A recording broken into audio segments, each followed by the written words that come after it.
Hello and welcome to the Buy Low Sell High podcast for week 13. I'm your host, Josh Shepardson, and you can follow me on Twitter where I post this at BChat50. And this is going to be the last Buy Low Sell High podcast of the year. No number of leagues, the trade deadline has passed. There are still some out there that gamers can wheel and deal in. I'm in a few leagues that are like that where the deadline hasn't passed, but that's coming up this week in most of those leagues. So with that in mind, I got a few more buy low options and a couple more sell high options for those gamers still looking to shake up their roster that do have the ability to do so. First buy low option is DeAndre Hopkins, and I'll start by saying you're obviously not getting him for free. You're going to have to pay a wide receiver one price for him, but he has only gone over 100 yards receiving in one of his last 5 games, and he's fallen short of 60 yards in 3 of those 5 games. His last game was an ugly 36-yard clunker with 0 touchdowns in Week 12 against the New Orleans Saints, a game that gamers expected a lot more from DeAndre Hopkins in, but the fact is he's been a stud this year. He leads the league in targets. He's caught 9 touchdowns. He's second in the league which is tied for second in the league. He's fourth in the league in receptions with 81 and receiving yards per game with 98.3. I mean, he's matchup proof. He's a stud, and he's facing a Bills defense this week. Has some very talented corners, but was just gashed by Jeremy Maclin through the air. Alex Smith, not exactly known for taking shots downfield, but was willing to last week. Brian Hoyer, much more willing to air it out. Hopkins, I like the matchup this week. I think he can get the best of the Bills secondary. And he also has no matchups with defenses that rank above average in terms of fantasy points allowed to wide receivers this year. And in Week 15, he has a nice draw with the Colts, who have allowed the 5th most fantasy points to wide receivers this year. So for many, that's the semifinals, and a really good time for Hopkins to have a nice draw. The fact is he's got top 5 upside at the position, and you can probably get him for closer to maybe the 10th or 12th best receiver in the league at this point after his run of mediocre showing. So if you get him at even a slight discount, maybe package some depth for him. It's something I did in the league. I moved Dez Bryant and DeMarco Murray on a team where I was forced to sit one of Todd Gurley, DeMarco Murray, TJ Yeldon, or Dez Bryant, Martavis Bryant, or Allen Robinson, and I decided to package the duo of Murray and Bryant for DeAndre Hopkins. Probably a slight overpay, but at this point, at the time with Tony Romo healthy, looking a little bit better now with Tony Romo out, but point being, now's the time to consolidate depth because a guy scoring tons of fantasy points on your bench does you no good at this point. Look at your matchups, try and pump everything you can into your starting lineup at this point. And if you got a team in your league that needs some help fleshing out their roster, like I did, like I was able to find in mine, you go ahead and make a move for a superstar like DeAndre Hopkins. Speaking of superstars, and got another guy that I do own, as I mentioned in that league, Todd Gurley. Panic seems to be setting in within the fantasy community, and it seems kind of crazy. He's been a double-digit fantasy point scorer in all but his first contest and his last contest. Obviously, he didn't get a full workload in his first game, and I mean, one down game is not enough to turn me off from Todd Gurley. Really, the biggest threat to Gurley is game flow, and if the Rams fall out of contests here down the stretch, they may be stuck to airing it out and not using Gurley as much as they want to. But as long as they're able to stay within even 2 scores in most contests, which they should be able to here down the stretch, talking about a back that should touch the ball at least 20 times. Well, that's a pipe dream for many running backs. That's pretty much a lock for Gurley as long as things don't get out of hand too quickly. He's a guy who, I mean, he rattled off 4 straight games of 120. He rattled off multiple games of 125 plus rushing yards, and 4 in a row, in fact. And he's gone 4 games without reaching 100 yards. But, I mean, the guy's got a nose for the end zone. He's a capable pass catcher. And there aren't many running backs who boasts the kind of workload and upside that Gurley has. We're talking about a guy who's got top 5 upside at the running back position. People are looking ahead at the schedule, worried about his Week 16 showdown, which is championship week in most fantasy leagues, with the Seattle Seahawks, who've been very good against the run.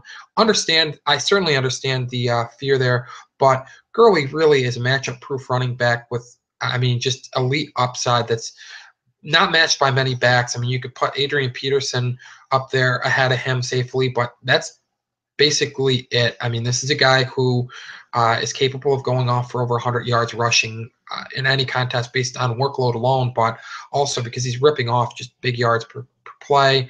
And he can probably be had as a low-end RB1 or high-end RB2 at this point because he hasn't broken that 100-yard rushing threshold in 4 straight games.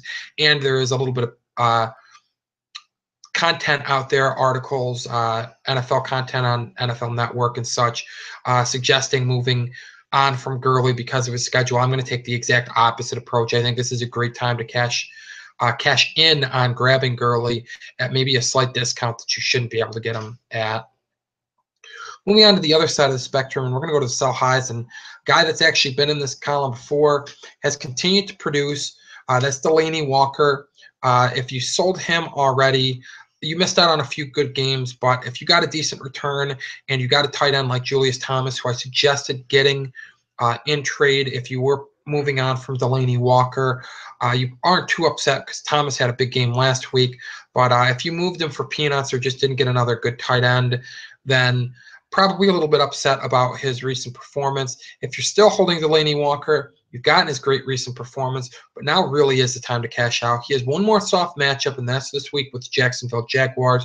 But move him now while gamers see that soft matchup, know that they're getting a good game this week, and maybe are willing to overlook the rest of his schedule because the rest of his schedule is a nightmare. And you've got guys like Rob Gronkowski likely to miss a few weeks, Jimmy Graham missing the rest of the season. So there's almost certainly an owner in your league that's in need of a tight end. If you've got another tight end on your roster that you can fill in for Delanie Walker, you're willing to stream the position, maybe you can get a tight end back in trade. Walker's a good guy to cash out on because his value is not going to be higher than it is now. He has a really, really tough stretch, though. His last 3 games of the season, he faces the 4th stingiest defense against tight ends in Week 14, 3rd stingiest defense against tight ends in Week 15, and the 9th stingiest defense against tight ends in Week 16 in terms of fantasy points allowed.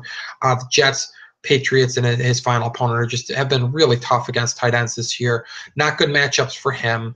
And he also has the threat of Kendall Wright cutting into his production here down the stretch. Wright returned last week and was targeted frequently. Didn't do much with his targets, but is another mouth to feed in that passing game. So I would move on from Walker. I think you can get a hearty return for him.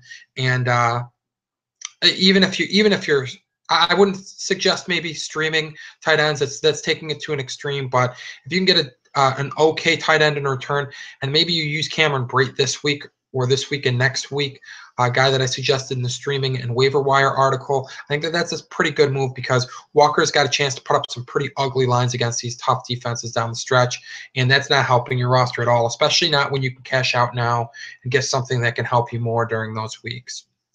Finally, the last sell high guy that I'm going to be discussing is a guy who you probably couldn't have given away earlier in the season, and that's C.J. Anderson. Anderson just had the game-winning touchdown against the New England Patriots, knocking them from the unbeatens, and everyone is falling all over themselves right now to talk up how good C.J. Anderson's been lately, how he looks like the back that took over down the stretch last year, first-round talent all over again. Well, I can't completely forget and forgive his early season performance. He does look like a considerably better back at this point. He's been excellent since the bye week. He has 2 games of eclipsing 100 yards since the bye week for the Broncos. He ran for over 100 last week, was also a very good pass catcher, found the end zone twice. He's coming off of a very big game, make no bones about it. But we're also a week removed from Ronnie Hillman rushing for over 100 yards, and it's not like Hillman's looked like trash in this offense since Brock Osweiler's taken over, and they've just looked really good as a running offense. Anderson should get the bulk goal line work, should get the bulk of pass catching work, But I don't think Hillman's just going to disappear here. This isn't all of a sudden going to become the CJ Anderson show all alone. Hillman's done enough to probably continue to cut into Anderson's playing time. And if Hillman plays well, there's no guarantee that they won't ride the hot hand out. Now, I'd expect Anderson to be the hot hand of the two backs if given the choice, but Hillman's had some good games, and I think Kubiak's willing to do whatever he has to get these W's, and I don't think there's any allegiance to any player at this point. I mean, he's going to go with whatever gives him the best chance to win. They've already announced Brock Osweiler the starter for the rest of the regular season. So there's obviously not that feeling like they have to go to any certain player, and I think that extends to C.J. Anderson. I'm obviously not suggesting you just give C.J. Anderson away. He's playing well right now, and point being, this is the time to cash out on a guy like that. The hype is enormous. You could probably sell him for RB1 value, and I think you can get a more consistent, more stable type of player back in return for him, whether it's a receiver, whether it's a receiver and a back, if you're looking to flesh out a deal that, or are looking for a deal to help flesh out your roster. Maybe you've been crippled by injuries, but I just don't necessarily buy that C.J. Anderson is going to be a consistent performer down the stretch. He does have a couple of dreadful matchups to end the season too. In Week 15, he faces the Steelers.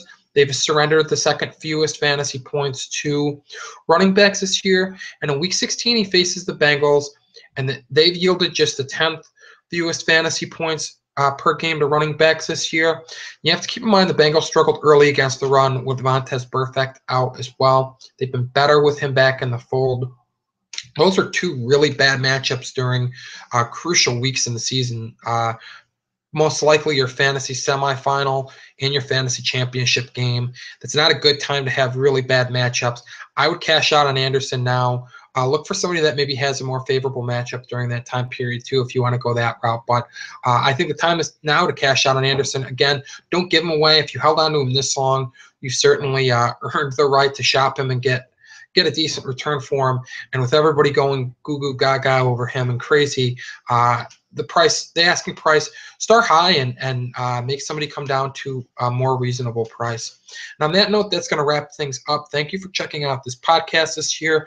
Going to have plenty of other fantasy football podcasts still going the remainder of the year and posted at fantasyfootballcafe.com, as well as articles to help you win your league and an active fantasy forum to interact with other fantasy gamers that are just as passionate as you about fantasy football. So hop on there, check that out.